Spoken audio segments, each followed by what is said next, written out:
Peter and Logan goes to the crime scene of the said accident, and Wolverine says it is clearly not what we think of. Police nearby insist that the bodies were found in the wreck, but Logan pretended that they are not his friends. Although it seems suspicious to him that the scent left were different, and he tells Peter that someone is trying to convince the law and everyone that their 3 comrades are all gone. Meanwhile, Nightcrawler notices something from the top of a light post saying, "There's a car with 2 people that are now watching them." Inside that car, a lady is monitoring the heroes using her binoculars, and she recognized right away Colossus in his human form. They have been surprised by Nightcrawler mounting their car. Wolverine also takes action by slicing the car door and pulling out the driver in it. But the woman doesn't want to be captured no matter what, so she floored it right away to escape and planning to crash the car with Nightcrawler on it. Colossus sees this, and he transformed into his steel form while Kurt is somewhat worried that the lady might get hurt. He then teleported inside and saves the lady as Colossus stops the runaway car from getting into the busy traffic by smashing it to the ground. Little did they know, there are others inside that car, and Nightcrawler yells at the big guy that enemies are still at large. A man in an armor suit blasts Colossus from behind. The other villain wants to finish him off, but in a surprise, they floated in mid-air and their armor are shredded like papers and making the Purifiers binded by it as well. Wolverine is alerted, but the voice says to lower his claws because he's not the enemy here. It was unexpected that Magneto comes to their rescue as he is known to be their mortal enemy.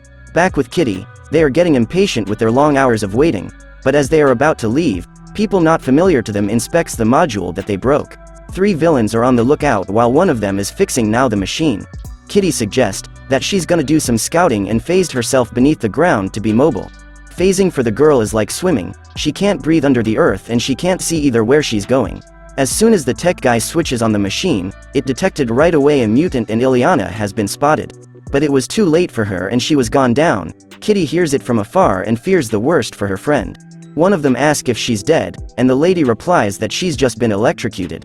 The hero floating beside a tree hears it and was immediately relieved. She learns also that her phasing can't be detected by their machine.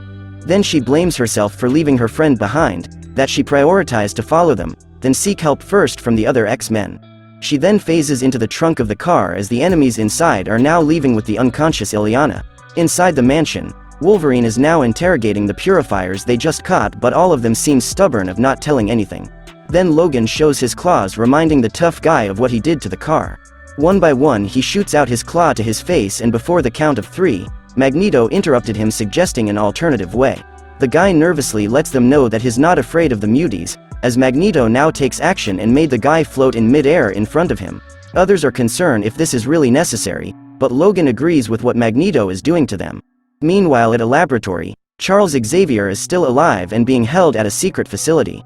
A scientist says the result is very encouraging, and he is also being accompanied by none other than the Reverend, giving him lights. Also being held there is Cyclops and Storm that are both alive. On Stryker's past, he's been in a car explosion with his family in it. Afterwards, a medic guy tells him he's gonna be alright, but his wife and kid didn't made it.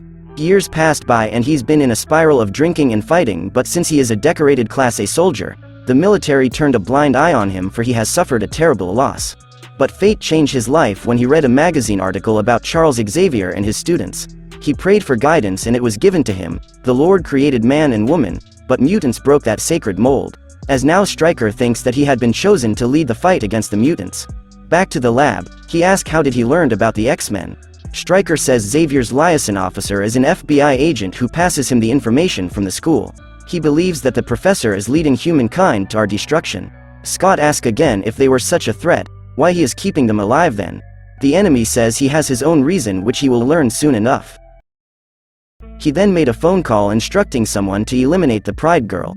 Storm begs him, for she is just a child, but the villain just preaches about the holy verses and still continues with the order.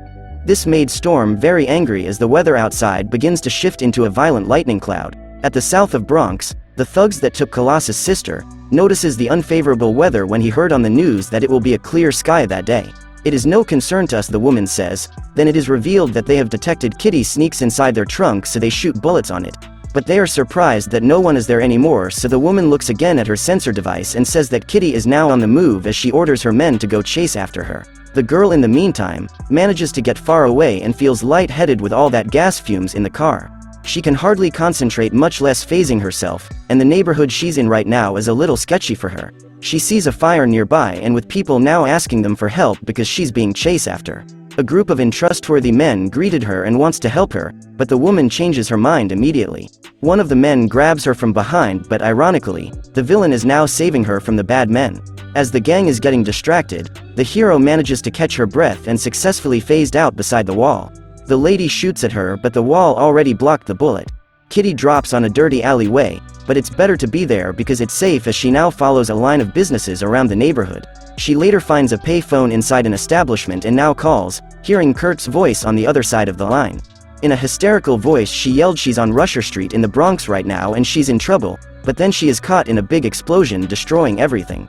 Luckily, she phases out just in time, but it didn't end there because the enemies spotted her and their bullets just passed through her. She is nearby a train station, so she decided to go there and jumps inside on one of the trolleys. People in it were immediately surprised on her sudden appearance. Then an officer asks what happened. An old lady says she came in from the wall and the distraught hero is still shaking from the danger she was in.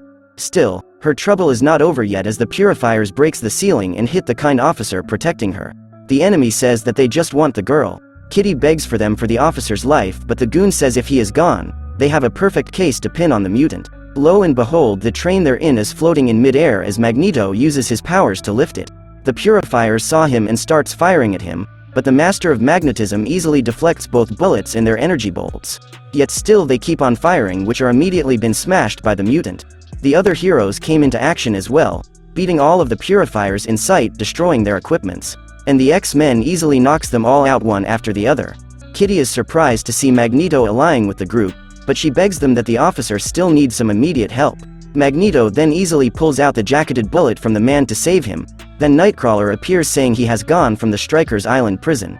They left the scene using a part of the train's iron roof to carry them all, as the officers wake up asking them why are those bad men chasing after the kid.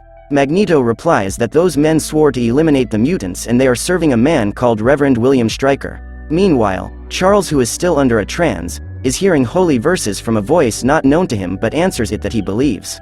With him, the Reverend makes an appearance before asking him if he is a true believer, in which Charles responded yes.